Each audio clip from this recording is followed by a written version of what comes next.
CC દિવ્યાંગ ભરતી હમણાં જે લેવાઈ એની અંદર એક પૂછાયેલો પ્રશ્ન છે કે રામુ અને સોનુએ અનુક્રમે ₹64,000 અને ₹56,000ના રોકાણ સાથે એક વ્યવસાય શરૂ કર્યો. જો કુલ નફો ₹38,460નો હોય તો સોનુનો નફામાં હિસ્સો કેટલો હશે?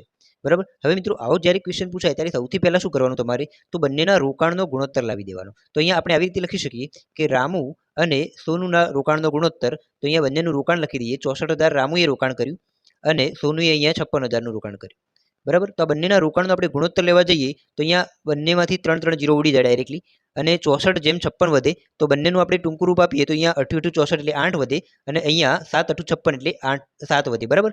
હવે રામુ અને સોનુ આ બંનેનો જે ગુણોત્તર મળે છે રોકાણનો એ R/S કરીએ આપણે તો ગુણોત્તર તમને મળે છે 8/7 અથવા તો 8/7. બરાબર. તો અહીંયા આ રીતે કહી શકીએ કે રામુને અહીંયા નફામાંથી 8 ભાગ મળશે અને સોનુને નફામાંથી 7 ભાગ મળશે.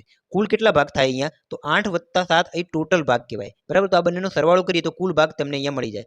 8 + 7 કેટલા થાય 15 ભાગ થાય. તો કુલ અહીંયા 15 ભાગમાંથી 8 ભાગ રામુને મળશે અને 7 ભાગ સોનુને મળશે. બરાબર. હવે વાત કરીએ આપણે રૂપિયામાં નફો લાવવાની. તો હવે સોનુને મળતો નફો રૂપિયામાં કેટલો તો અહીંયા આપણે રકમ ગણીએ તો સોનુને મળતો નફો બરાબર શું કરવાનું તો અહીંયા કુલ જે નફો આપેલો છે એ નફો અહીંયા તમારે લખવાનો 38,460.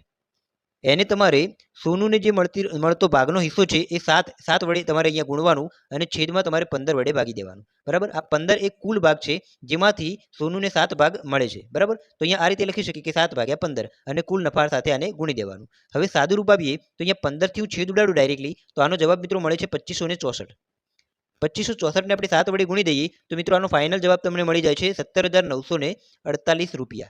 બરાબર. તો અહીંયા આ રીતે આપણે સોનુને મળતા નફાની રકમ રૂપિયામાં શોધી શકીએ છીએ કે સોનુને અહીંયા ટોટલ નફામાંથી ₹17,948 મળે છે. હવે ઓપ્શન પ્રમાણે જોવા જઈએ તો ઓપ્શન નંબર સી એ અહીંયા આપણો સાચો જવાબ બની જાય છે મિત્રો. આ વિડીયો ગમ્યો હોય તો વિડીયોને એક લાઇક ચોક્કસથી આપતા જજો.